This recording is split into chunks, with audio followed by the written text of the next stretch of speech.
Hi, welcome to Einstein Study Circle. എൻ്റെ പേര് മുഹമ്മദ് യാസിൻ. ഇന്ന് നമ്മൾ KS മെയിൻസുമായി റിലേറ്റ് ചെയ്യുന്ന ഒരു വീഡിയോയിലേക്കാണ് വന്നിട്ടുള്ളത്.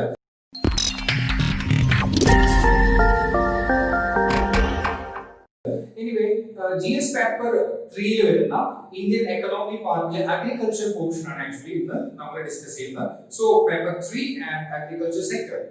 ഇതില് നമ്മൾ കുറെ കാര്യങ്ങൾ നമ്മുടെ പ്രിലിംസ് ആസ്പെക്റ്റിൽ നമ്മൾ ഡിസ്കസ് ചെയ്യുന്നുണ്ട്. അതിൽ പ്രധാനമായിട്ട് വരുന്ന മേജർ ക്രോപ്സ്, ക്രോപ്പിംഗ് പാറ്റേൺസ്, അതുപോലെ തന്നെ രാജ്യത്തിന്റെ വ്യത്യസ്ത മേഖലയിലുള്ള കാര്യങ്ങൾ, ഇറിഗേഷൻ പോലെയുള്ള കാര്യങ്ങളൊന്നും നമ്മൾ ഈ വീഡിയോയിൽ ഡിസ്കസ് ചെയ്യുന്നില്ല. Directly we are going to the pricing of agriculture inputs and outputs, then അതുപോലെ തന്നെ agriculture finance policy and marketing, then issues in food security and PDS, public distribution system എന്നുള്ള ആ ഒരു ആസ്പെക്റ്റിലാണ് ആക്ച്വലി ഇന്നത്തെ ഡിസ്കഷൻ പോകുന്നത്. So what is mean by agriculture എന്നുള്ള ബേസിൽ തന്നെ നമ്മൾ തുടങ്ങുകയാണ്.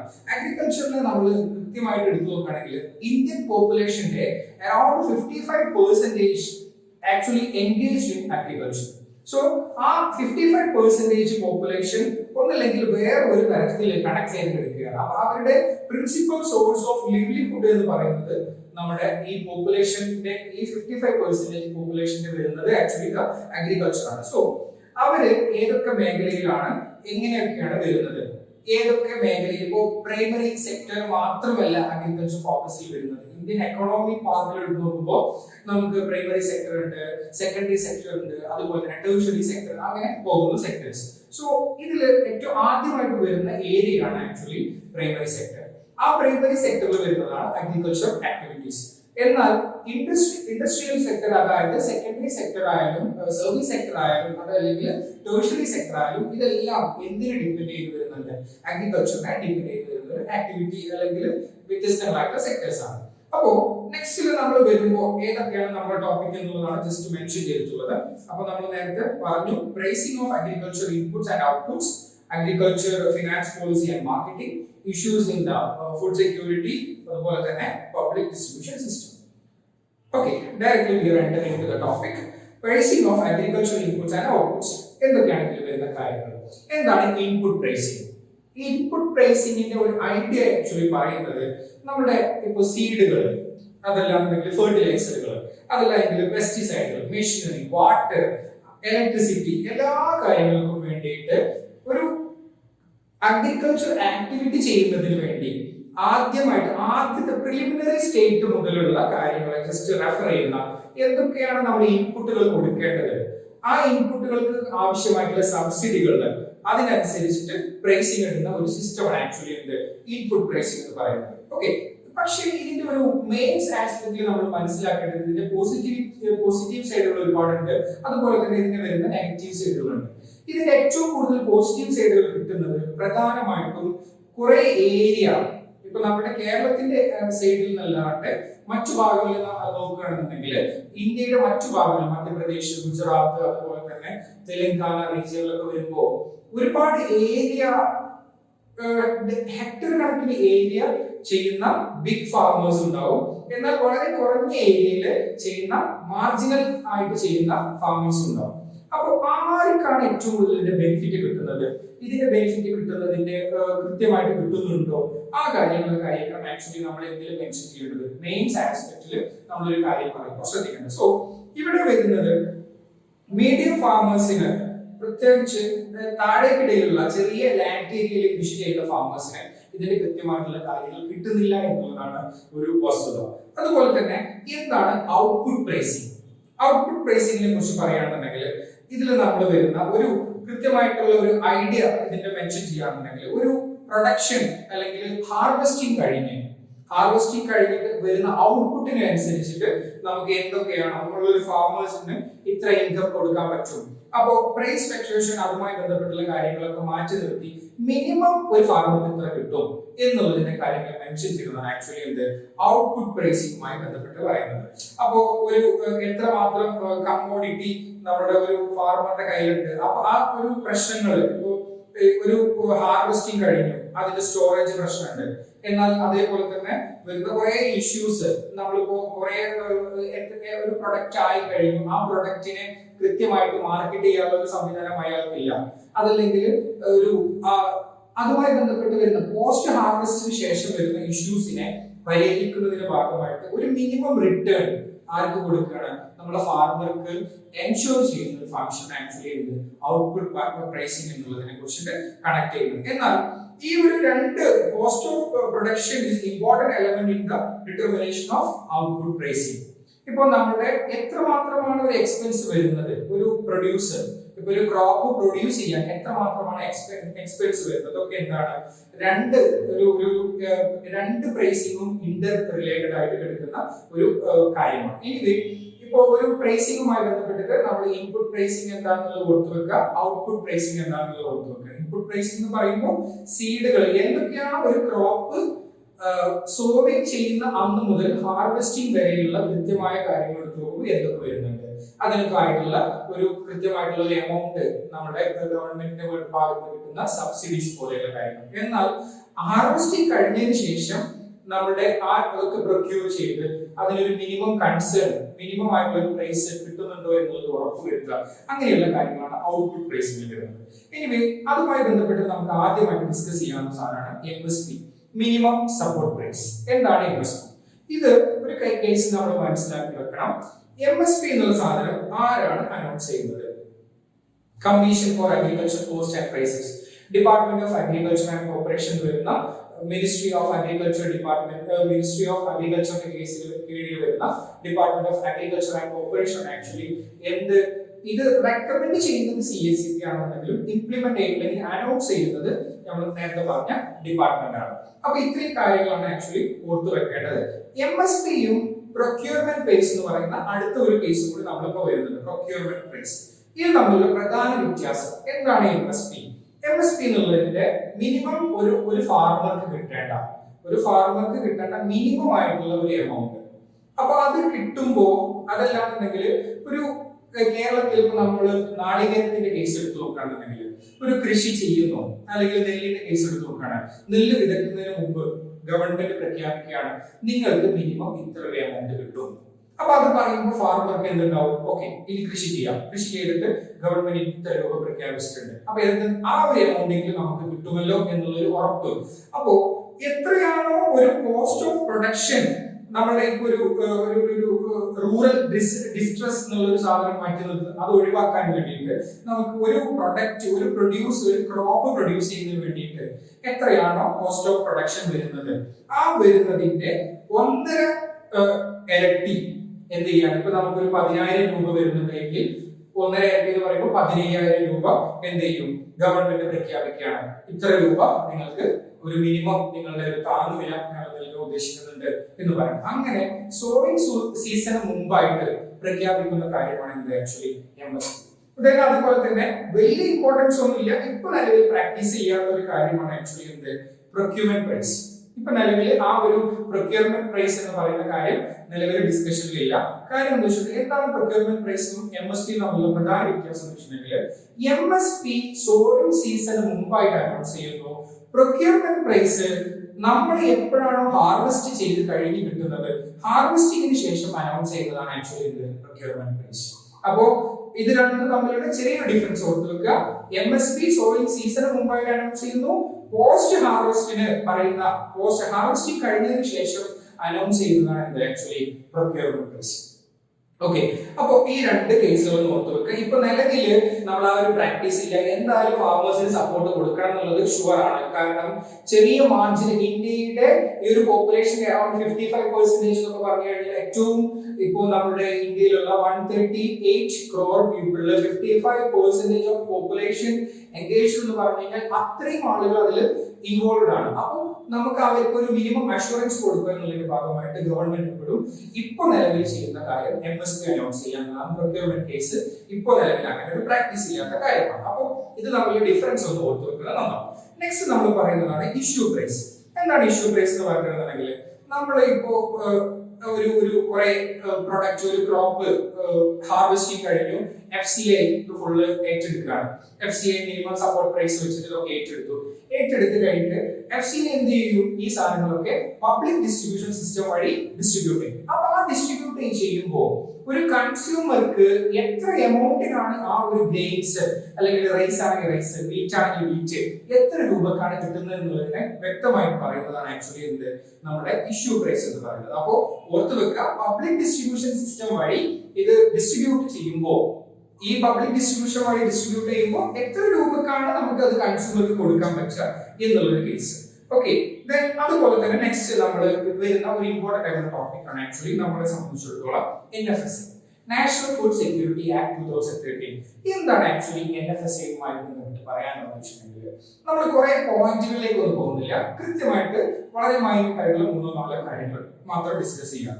ഇന്ത്യയിൽ വരുന്ന ഒരുപാട് പോപ്പുലേഷൻ, ഇന്ത്യയുടെ 2/3 പോപ്പുലേഷൻ, അതായത് റൂറൽ പോപ്പുലേഷന്റെ 75%, അർബൻ പോപ്പുലേഷന്റെ 50% ഡീൽ ചെയ്യുന്ന ഒരു 3/2 ഭാഗം വരുന്ന പോപ്പുലേഷനെ കൃത്യമായ ക്വാണ്ടിറ്റി, അത് ഏറ്റവും നല്ല ക്വാളിറ്റിയിൽ TPDS system, targeted public distribution system വഴി എന്ത് ചെയ്യാം, കൊടുക്കുക എന്നുള്ളതാണ് NFS ആക്ട് 2013 വഴി നമ്മൾ ഉദ്ദേശിക്കുന്നത്.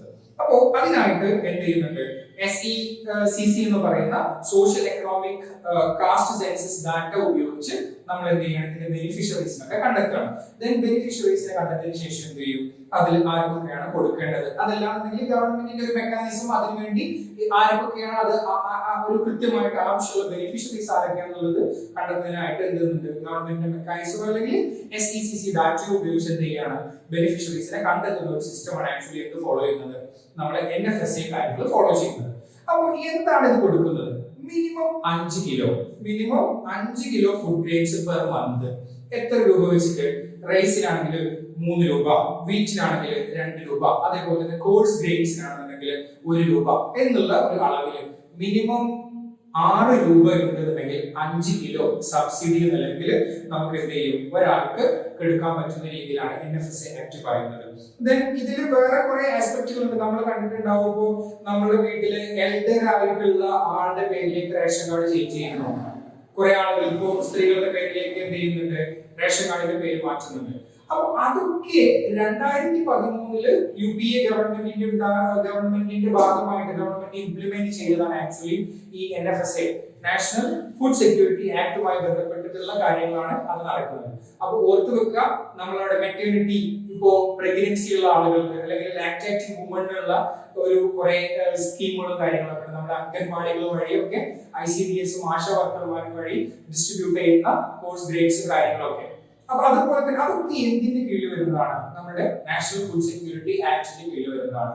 ഇപ്പോ ലാക്ടേറ്റിംഗ് വുമണിനും അതുപോലെ തന്നെ ഒരു അഡോളസെന്റ് ഗേൾസിനെ ഇംപ്രൂവ് ചെയ്യുന്നത്, അങ്ങനെ അവർക്ക് വേണ്ടിയിട്ടുള്ള മാൽന്യൂട്രീഷൻ പ്രശ്നങ്ങൾ സോൾവ് ചെയ്യുന്നതിന് വേണ്ടിയിട്ടുള്ള ഫുഡ് ഗ്രേഡ്സും കാര്യങ്ങളും, അതുപോലെ തന്നെ നമ്മുടെ 6000 രൂപ പ്രസവിച്ച പ്രഗ്നൻസി കഴിഞ്ഞിട്ടുള്ള ആളുകൾക്ക് 6000 രൂപ കൊടുക്കുന്നത്, അങ്ങനെയുള്ള ഡിഫറെന്റ് ആയിട്ടുള്ള സ്കീമുകൾ ഇതിന്റെ കീഴിൽ വരുന്നുണ്ട്, നാഷണൽ ഫുഡ് സെക്യൂരിറ്റി ആക്ടിന്റെ കീഴിൽ വരുന്നുണ്ട്.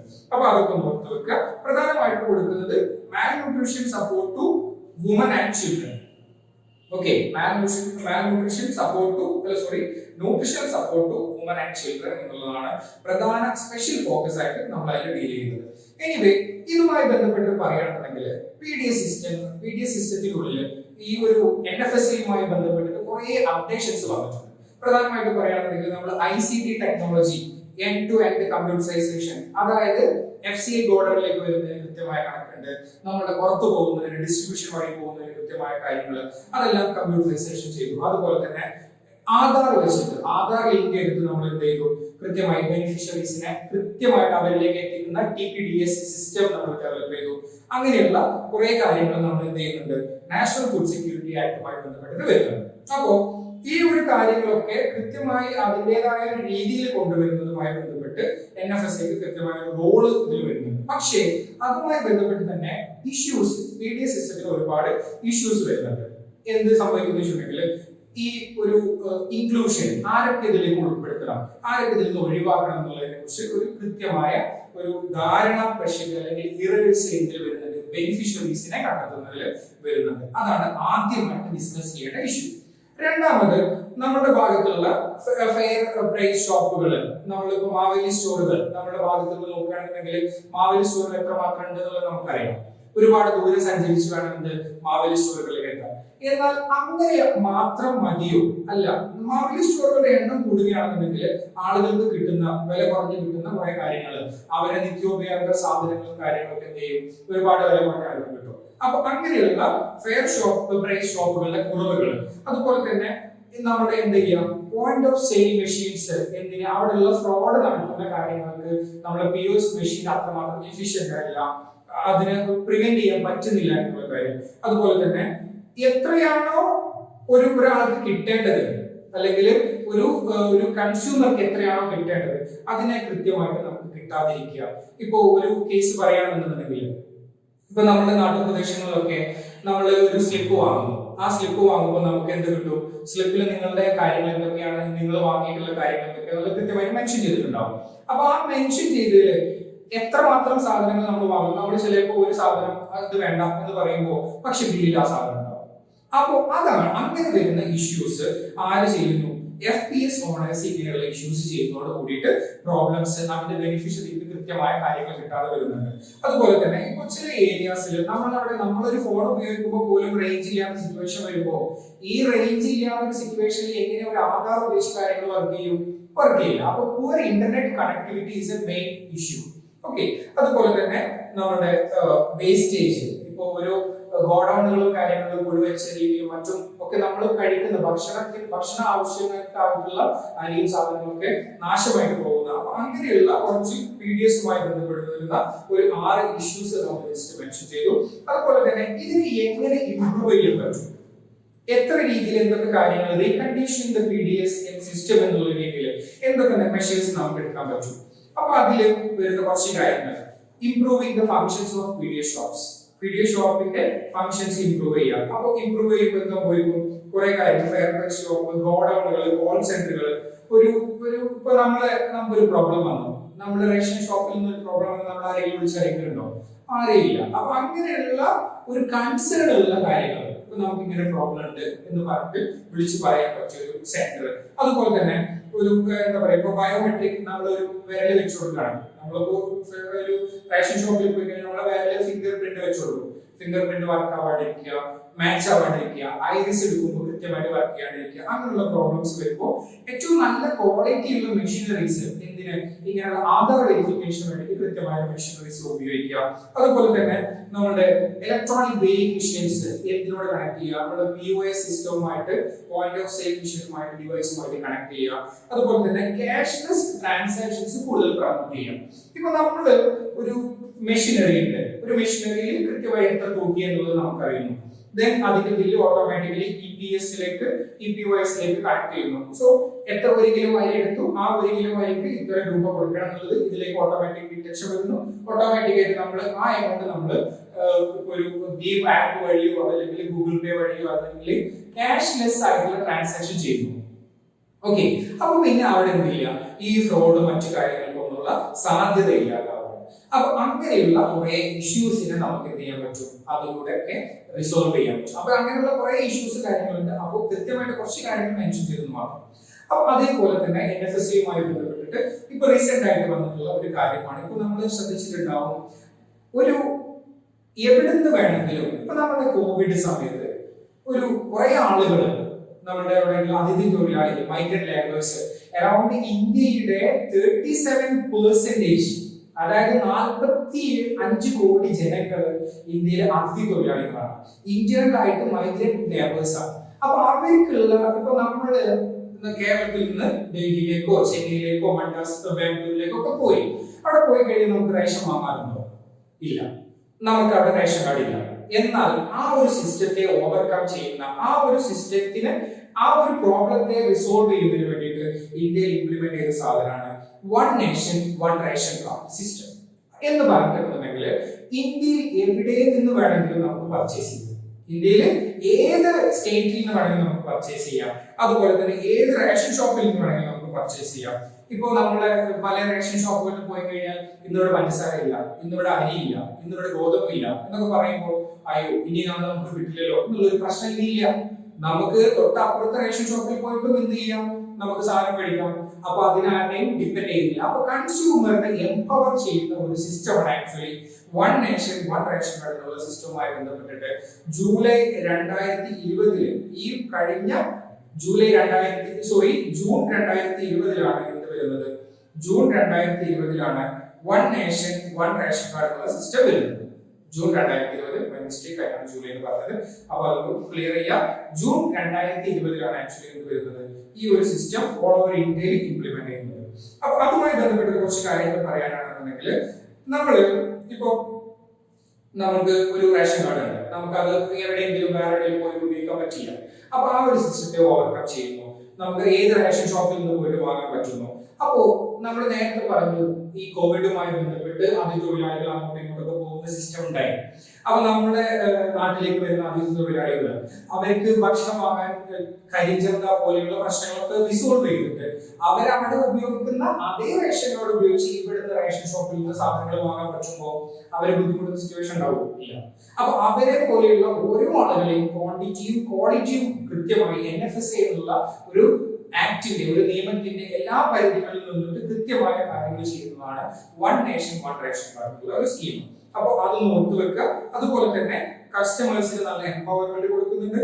അതുപോലെ ചില ഏരിയാസിൽ ചില സ്ത്രീകൾക്കും മറ്റൊക്കെ ഉണ്ടാകുന്ന സോഷ്യൽ ഡിസ്ക്രിമിനേഷനെ ഒരുപാട് ഇത് ഒരു വലിയൊരു അളവിൽ എന്ത് ചെയ്യുന്നുണ്ട്? നമ്മളെ ഈ ഒരു സോഷ്യൽ ഡിസ്ക്രിമിനേഷനെ one nation one ration card എന്ന് പറയുന്ന ഒരു സിസ്റ്റം ഒരു വലിയ അളവിൽ തന്നെ കുറയ്ക്കുന്നുണ്ട്. അതുപോലെ തന്നെ ഓർത്തു വെക്കേണ്ട ഒരു സാധനമാണ് SDG 2വുമായി ബന്ധപ്പെട്ട് നമ്മുടെ അവിടെ ഉണ്ടാകുന്ന ഹങ്കർ ആയിട്ടുള്ള കാര്യങ്ങളെ നമ്മൾ ഒരു വലിയ രീതിയിൽ 2030 കൂടി ഹങ്കർ അവസാനിപ്പിക്കുക എന്നുള്ളത് അല്ലെങ്കിൽ നമ്മളവിടെ പട്ടിണി കിടക്കുന്നത് ഒഴിവാക്കുക എന്നുള്ളത് ഒരു SDG 2വുമായി ബന്ധപ്പെട്ട് വരുന്ന ഒരു കാര്യമാണ്. അതുപോലെ തന്നെ നമ്മളോടുള്ള ഗ്ലോബൽ ഹങ്കർ ഇൻഡെക്സ് ഇന്ത്യ അതിൽ 117 രാജ്യങ്ങളിൽ ഇന്ത്യയിലുള്ളത് 102ാമത്തെ സ്ഥാനമാണ്. അപ്പൊ അങ്ങനെയുള്ള കാര്യങ്ങൾക്ക് ഒരു ഇംപ്രൂവ്മെന്റ് എന്നുള്ള ഒരു സ്റ്റേജിലാണ് ആക്ച്വലി എന്ത് വരുന്നത്? ONORC എന്നുള്ള സ്കീം വരുന്നത്. അപ്പോ NFSAയുമായി അസോസിയേറ്റ് ചെയ്ത് ജസ്റ്റ് പറഞ്ഞു മാത്രം. എനിവേ ഇത്രയാണ് നമ്മൾ ഡിസ്കസ് ചെയ്യുന്നത്. ഈ ഒരു കാര്യങ്ങളിൽ നിങ്ങൾക്ക് ക്ലാരിറ്റി കൂടുതൽ വേണ്ട കാര്യങ്ങൾക്ക് ഞങ്ങളെ ബന്ധപ്പെടുക. നമ്പറുകൾ കാര്യങ്ങളൊക്കെ കൊടുക്കുന്നുണ്ട്. എനിവേ ഇനി അടുത്ത വീഡിയോയുമായിട്ട് ഞങ്ങൾ ഉടൻ വരുന്നതായിരിക്കും. Thank you.